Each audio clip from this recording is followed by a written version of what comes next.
नमस्कार, मेरे YouTube channel में आपका स्वागत है। इस वीडियो में हम बात करेंगे कि बैंकिंग रिलेटेड डेटा में डेटा प्रिवेसी का क्या रोल है और क्या इंपॉर्टेंस है। सबसे पहले हम बात करते हैं डेटा प्रिवेसी क्या है। डेटा प्रिवेसी मेरा हक है कि मैं अपनी कौन सी पर्सनल इन्फॉर्मेशन शेयर करना चाहता हूँ, किसके साथ शेयर करना चाहता हूँ और क्यों शेयर करना चाहता हूँ। क्या काम है जो वो पार्टी मेरा करके देगी जिसके लिए उसे मेरी कोई पर्सनल इन्फॉर्मेशन चाहिए। क्या वो काम करने के लिए उसको मेरी पर्सनल इन्फॉर्मेशन किसी और के साथ शेयर करनी है? अगर हाँ तो कितनी, और वो क्या काम करके देगा, है ना।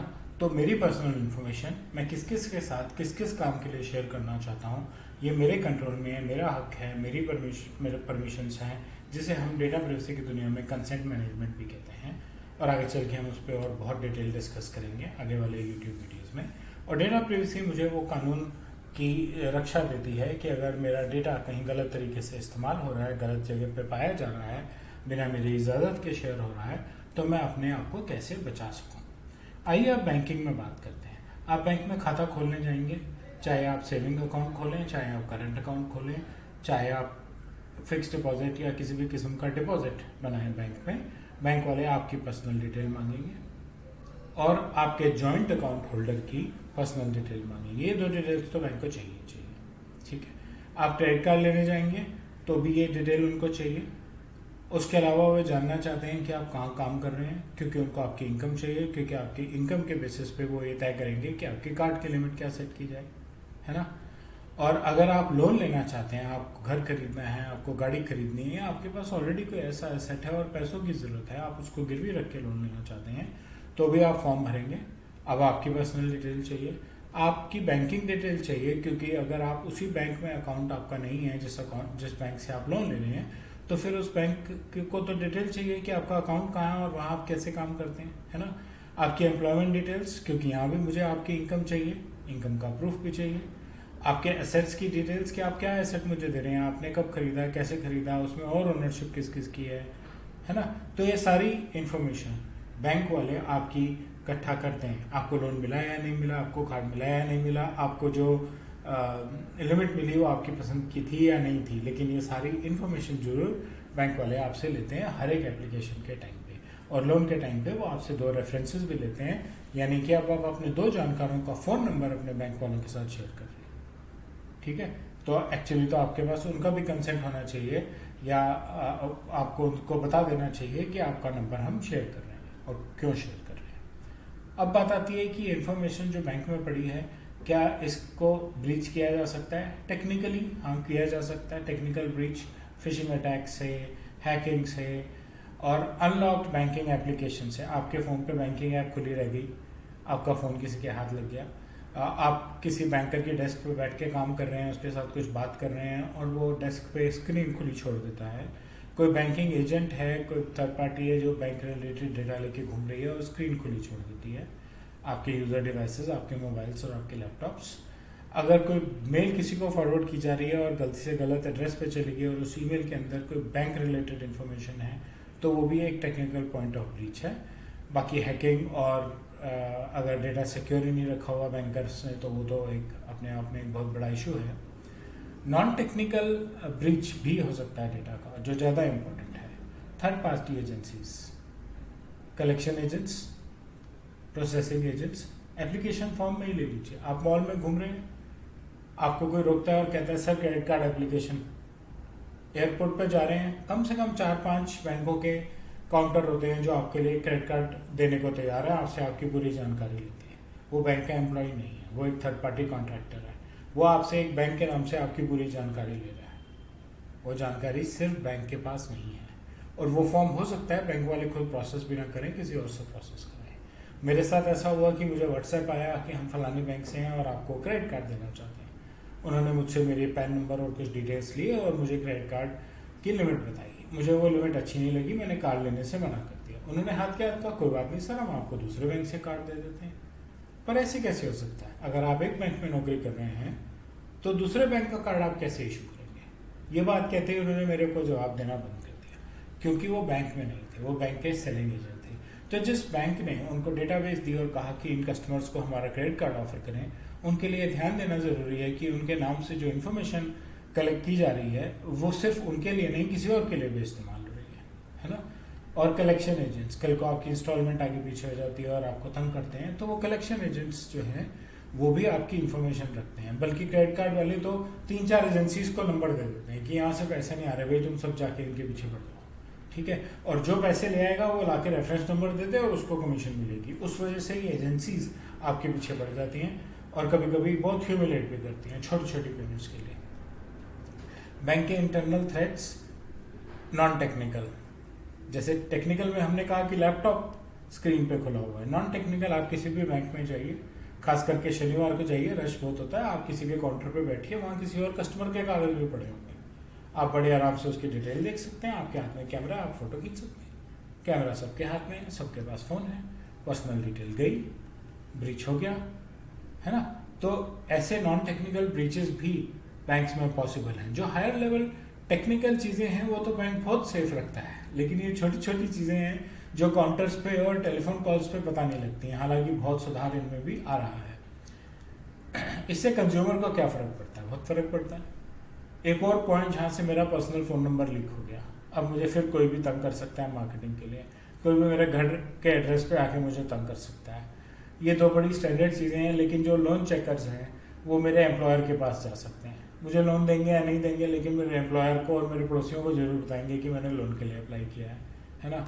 और जो कलेक्शन एजेंट्स हैं, जैसा मैंने पहले भी कहा कि क्रेडिट कार्ड कंपनी तो 4 लोगों का नंबर दे देती है और आप परेशान हो जाते हैं। आप एक को बोलते हैं मैंने पेमेंट ट्रांसफर कर दी, रेफरेंस नंबर मांगने के लिए दूसरे का फ़ोन आता है, क्योंकि सब अपनी अपनी कमीशन देख रहे होते हैं, तंग करते हैं लोग आपको।